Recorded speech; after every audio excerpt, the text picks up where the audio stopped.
So let's look at this question. Let z be a complex number such that the real part of this is 0. So again, they've given us that the real part of z minus 2 iota upon z plus 2 iota, this is equals to 0. So simply first we'll try to find out what our real part is going to be. I'll assume my x to be x plus iota y. And from here, now I'll start replacing the values and then segregate my real values together, my imaginary values together after removing the complex number from the denominator, and then I'll equate it to 0. So from here I'll get x plus iota times of y minus 2 upon, below I'll have x plus iota times of y plus 2.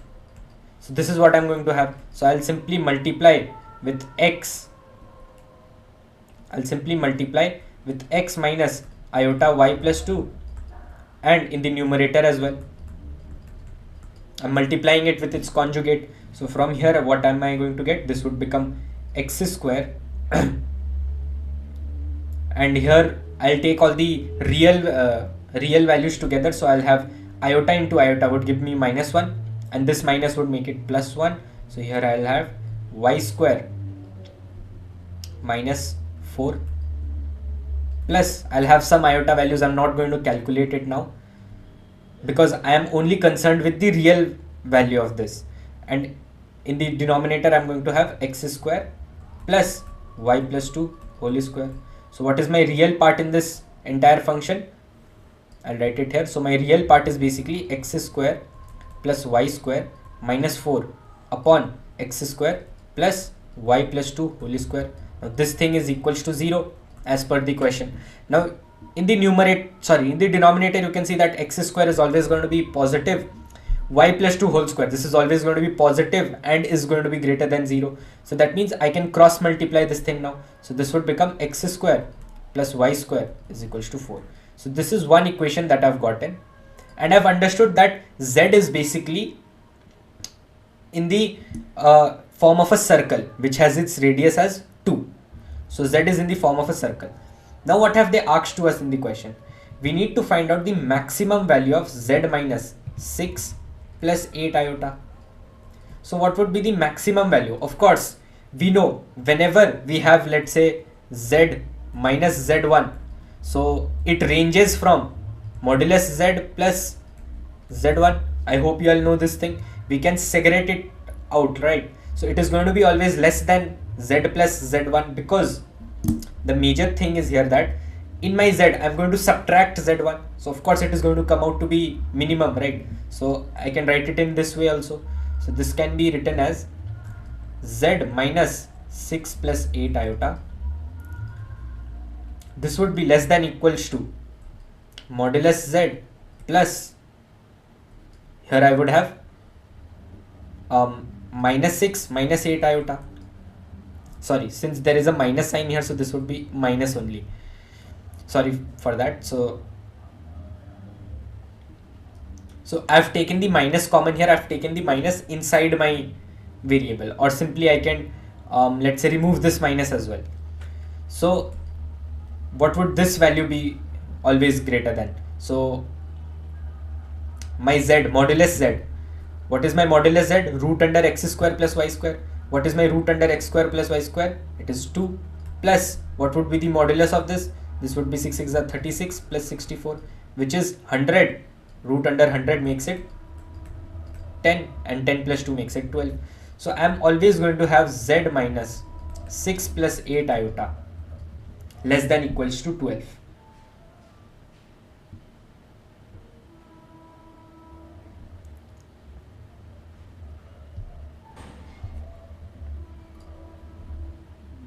So this is the case. Let's say if I have z plus z1, it is always going to be less than modulus z plus modulus z1.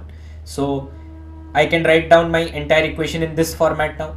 Now modulus z is going to be 2 because x square plus y square is 4. So root under of it would become 2. And this I can find out my modulus of minus 6 minus 8 iota as root under 36 plus 64.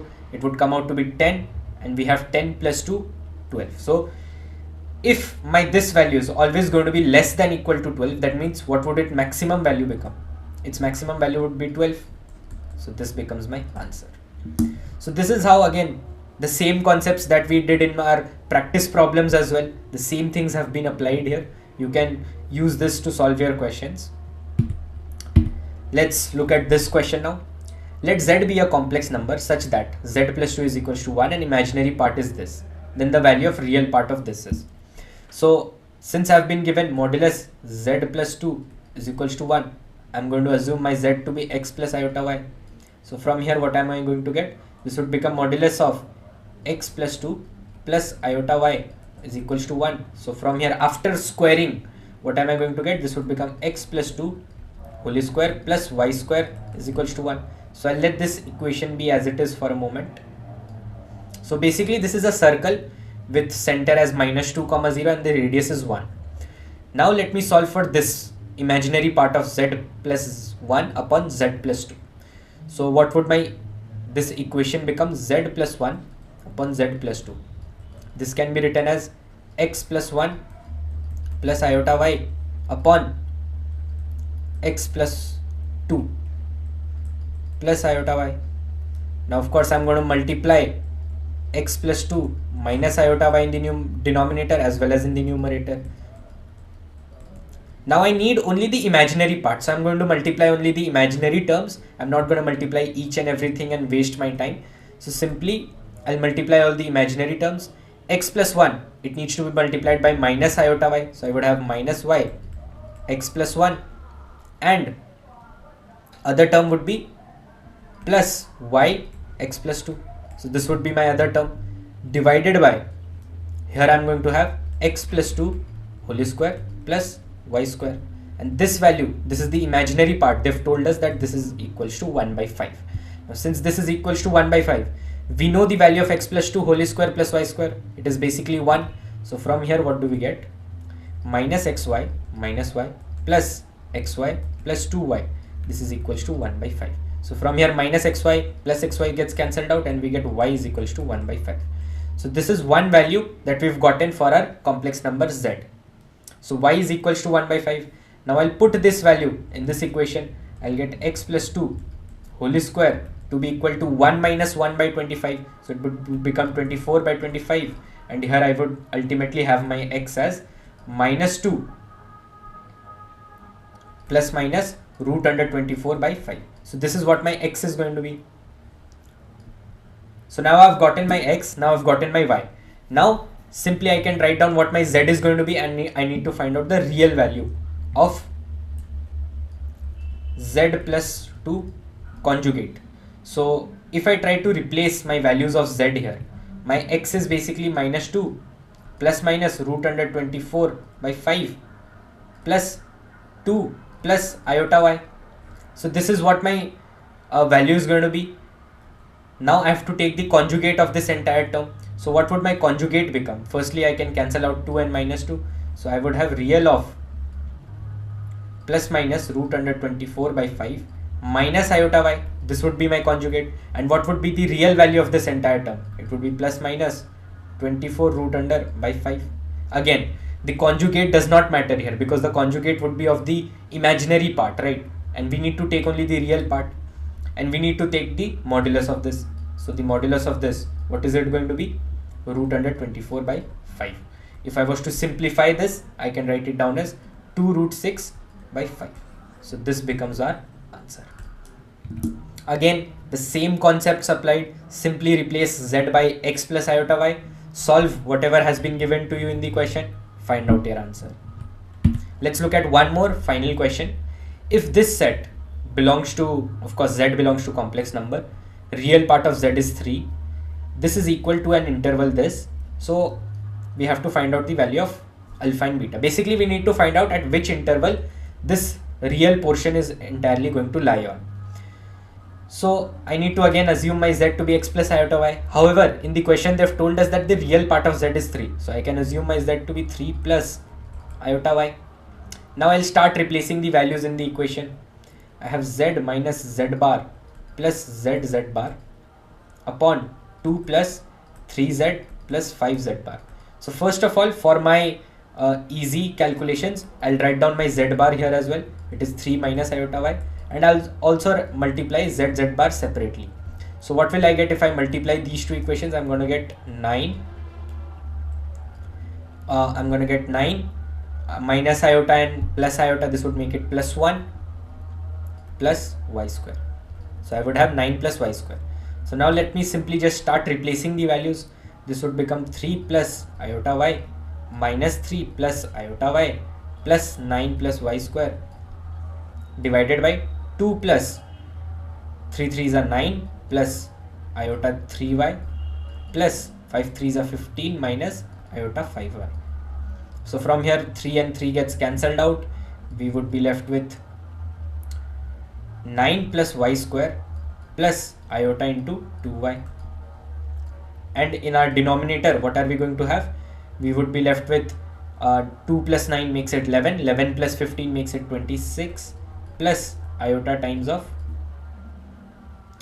3y minus 5y would make it minus. So I would have a minus sign here, 2y. So now again the same thing. I have a complex number in my denominator, so I need to remove it. I'll multiply this entire equation by 26 plus iota into 2y, 26 plus iota into 2y, and now I need to take only the real value. So I'll multiply only the terms from which I'll get a real value. So ultimately my real part, what would it become? My real part from here, first of all I'll have 26 into 9 plus y square, and what would be the other one? It would become minus 2 2s are 4y square, and below I'm going to have 26 whole square minus, sorry, this would become plus 4y square. So this is what I'm getting. Now let me try and simplify this further. From here what is the value I'm going to get? If I look at these two equations carefully, I can have 26 into 9 plus 26y square minus 4y square upon 26 whole square plus 4y square. So from here I'll get this to be 22y square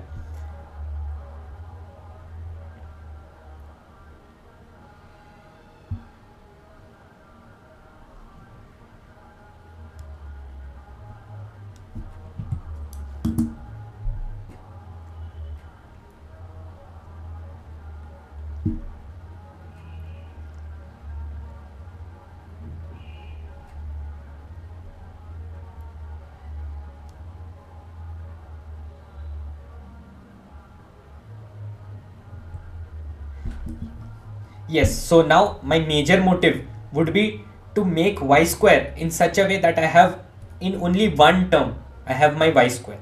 That means it needs to be eliminated from the numerator, it needs to be only in the denominator, or it needs to be eliminated from the denominator and it needs to only to be in the numerator. So either of those things is possible. So what I'll do is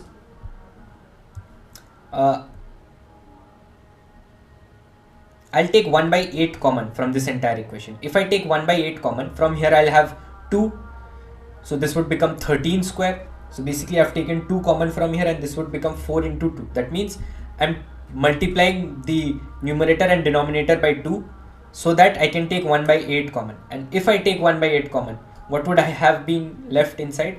This would simply become 10 minus 1 minus y square upon 1 plus y square.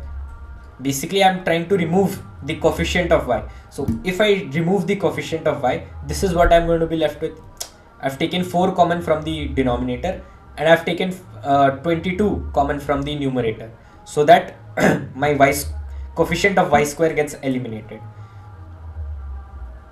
So from here what would I be left with? This would become 1 by 8, and if I segregate these two terms, I would have 10 upon 1 plus y square minus I've taken minus 1 common, so it would become 1 plus y square, 1 plus y square by 1 plus y square, it would become 1. So I would have minus 1 here. So this is what I'm getting after taking 4 common from the denominator and taking 22 common from the numerator. Basically my motive was to remove the coefficient of y square. So this is the set that I'm getting. Now what have they told us? That this set basically is equal to this interval. So now I need to transform this, and I need to check as to what interval is this entire thing going to lie. So I'll start with the variables. I know 1 plus y square. This is always going to lie from 1 to infinity. My y can be 0. Minimum value of y square would be 0, right? So if minimum value is 0, so I would have my minimum value of this entire term as 1. And my maximum value can be infinity, of course. Now I need to take the reciprocal of this. So if I take the reciprocal, this would become 1 plus y square. And now my range would simply get reversed. So I would have this thing ranging from 0 to 1. This is what my range is going to be. Now I multiply a 10. So this would become 10. So this would lie from 0 to 10 now. Now I can subtract 1 from this equation. So this would now belong from -1 to 9. And now I'll simply multiply a 1 by 8 in the entire equation. So if I multiply 1 by 8, I would have -1 by 8 here, and I would have a 9 by 8 here. So basically I've gotten the range in which this entire real part is going to lie on. And they've told us that this range is alpha comma beta. That means, what do I get my value of alpha to be? My alpha is -1 by 8 and my beta is going to be 9 by 8.